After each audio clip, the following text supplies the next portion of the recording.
Hello friends, कैसे हैं आप सब? आप सभी डिवाइनली ब्लेस्ड हैं। हम लोग कड़ियों की बात कर रहे थे। तो जिस तरह से तामस व्यक्ति के लिए आगे बढ़ने के लिए जिस तरह की बातें हो रही थी कि जिस तरह से अगर आप देखें तो रावण को पता था कि उसने अपना जो व्यक्तित्व बना लिया है, जिस तरह की प्रकृति उसकी हो गई है, और जितना तामसी प्रकृति का वो है, अब उसको ऊपर उठने में मतलब सात्विक होना उसके लिए असंभव सी बात है। तो यहाँ पे जो दूसरा श्लोक आया था कि अनन्य भक्ति शीघ्र ही दुराचारी से धर्मात्मा हो जाता है। मतलब कि अगर आप तामसी हैं और अगर आपको लगता है कि आप सात्विकता तक पहुँचने में आपको कठिनाई हो रही है, तो यही एक कड़ी है जो भगवान बताना चाहते हैं कि आप हमसे ही जुड़ जाइए। हमसे जुड़ जाने का मतलब क्या होता है? देखिए, एक कह देना कि हम आपके प्रति समर्पित हैं, वो समर्पण तब दिखता है जब ऐसी घड़ी परिस्थिति उत्पन्न होती है कि जहाँ आप अपने समर्पण को मतलब समझा पाए, दर्शा पाए। अगर वो उस समय वो चीज़ सामने वाले के लिए एक्सेप्टेबल है, तभी समझिए कि भाव समर्पण का है। नहीं तो कहने मात्र से सिर्फ आपका रास्ता बन जाता है, ये समर्पण नहीं कहलाता है। तो अनन्य भक्ति की बात हो रही है। भगवान कहते कि हमारी शरण में आ जाओ। तो भगवान की शरण में जाने से कार्य तो बनते हैं। तो यहाँ पे भगवान अनन्य भक्ति की बात क्यों कर रहे हैं? क्योंकि यहाँ पे तो हम कड़ियाँ जोड़ रहे हैं कि हमारा जो चाहत है और हमारी जो समस्याएं हैं, उन दोनों के बीच का जो सॉल्यूशन है वो कड़ी हम खोज रहे हैं। तो भगवान हमें ये गीता के माध्यम से ये कड़ी बता रहे हैं कि आपके जीवन में जो भी आपकी चाहत है, अगर आपकी प्रकृति उसको दिलाने में असंभव है, तो आपको शरणागति ही एक पहला और अंतिम उपाय है। क्योंकि भक्त भी कई तरह के होते हैं और हर भक्त की बात सुनी जाती है। तो आपको देखना होगा कि अगर आपकी प्रकृति बहुत ज़्यादा ऊंचाइयों को छूना चाहती है, तब तो आपकी भक्ति को भी उस ऊंचाई पे जाना पड़ेगा। तो आप जब शरणागत होते हैं, पहला तो आप जब इस तामस प्रकृति में रहते हैं और आपकी जब शरणागति होती है, तो आपकी जो बुद्धि है ना, आपके जो व्यक्तित्व है, आपका अंतःकरण है, वो धीरे धीरे शुद्ध होने लगता है। तो जब आपकी शरणागति समर्पित होने लगती है, तो वही एक दिन अगर आपकी जो चाहत है, अगर वो चाहत आपकी दृढ़ है, तो वो सीढ़ी अपने आप बनती चली जाती है शरणागति से। जहाँ तक की चाहत होती है और जिस तरह की चाहत होती है, वैसी ही सीढ़ियाँ बनती हैं, वैसी ही शरणागति होती है और वैसे ही भाव समर्पित होते हैं। और भगवान भी उनकी चाहत के बिना कोई कार्य नहीं करते हैं। अगर आपकी चाहत है तो ही उस तरह की चीज़ें आपको उपलब्ध कराएंगे, चाहे वो आपको अंदर से कराएं, चाहे वो आपको बाहर से कराएं, ताकि आप उस चीज़ को, उस स्टेज तक आप जा सकें।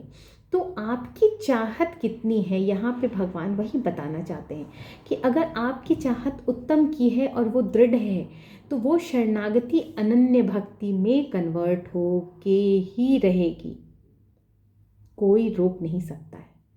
लेकिन अगर आपकी दृढ़ता उधर ना होके कहीं और है, तो किसी और तरह के मार्ग बनेंगे, किसी और तरह के राह निकलेंगे, है ना। तो आपको उस तरह से आपकी जो भी इच्छाएं हैं, जो भी चाहत है, वो कड़ियाँ जुड़ने लगेंगी और वहाँ पे फिर आपको सुख की प्राप्ति होगी, शांति की प्राप्ति होगी। जब आप अनन्य भक्ति की तरफ जाते हैं तो वो परम शांति होती है।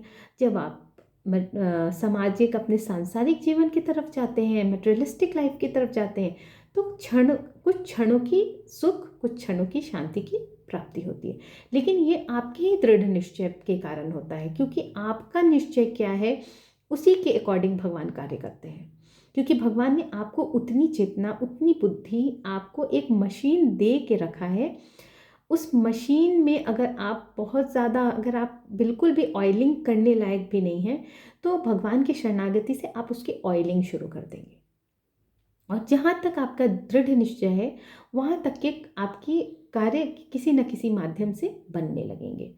तो ये जो भगवान बताते हैं कि यही समाधान है, ये इस बात को निश्चय जान लो कि मेरे भक्त का नाश नहीं होता है। मतलब अगर आप एक बार शरणागत हो गए तो आपको, देखिए, आप यहाँ कहेंगे ना आप कि हर दिन करोड़ों लोग मन्नतें मांगते हैं, करोड़ों लोग मन्नतें मांगते हैं,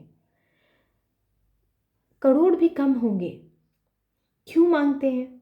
कहीं ना कहीं उनको तो प्राप्ति तो होती होगी। उनके लिए जो भी उनका जो दृढ़ निश्चय होता है, जिस तरह से भी वो अपने भाव समर्पित करके शरणागत होते हैं, वहाँ तक की सीढ़ी बन जाती है। तभी तो इतनी सारी मन्नतें मांगी जा रही हैं। तो भगवान वही कह रहे हैं कि जो जिस भी भाव से हमें समर्पित हो जाता है, शरणागत हो जाता है, और जिस तरह का उसका दृढ़ निश्चय होता है, उस तरह के समाधान की कड़ियाँ उसके साथ जुड़ने लगती हैं।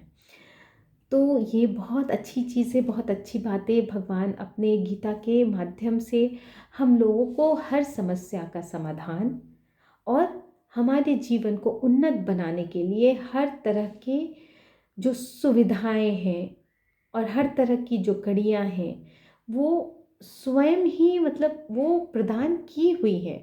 अब ये आपको समझने की ज़रूरत है कि आप उसमें कितना उतरते हैं।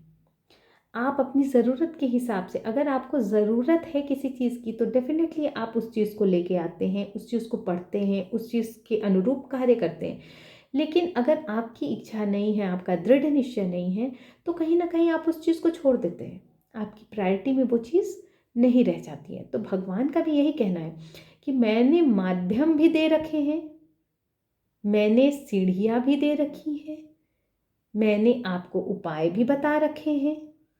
अब ये सब चीज़ों को यूज़ करना, आपको, आपके लिए आपके शरीर में मशीनें भी दे रखी हैं कि आप अपने बुद्धि का इस्तेमाल करके उस चीज़ को, अपने कड़ियों को जोड़ के आप धीरे धीरे उस चीज़ को समझ के आगे बढ़ सकते हैं। और जब दृढ़ से बहुत ऊपर ऊंचाइयों का होता है, तो वहाँ पे अपने आप ही वो चीज़ें प्रकृति खोलने लगती हैं। तो इस तरह से आज की ये रीडिंग मैं यहीं पे कंक्लूड करती हूँ। Thank you so much.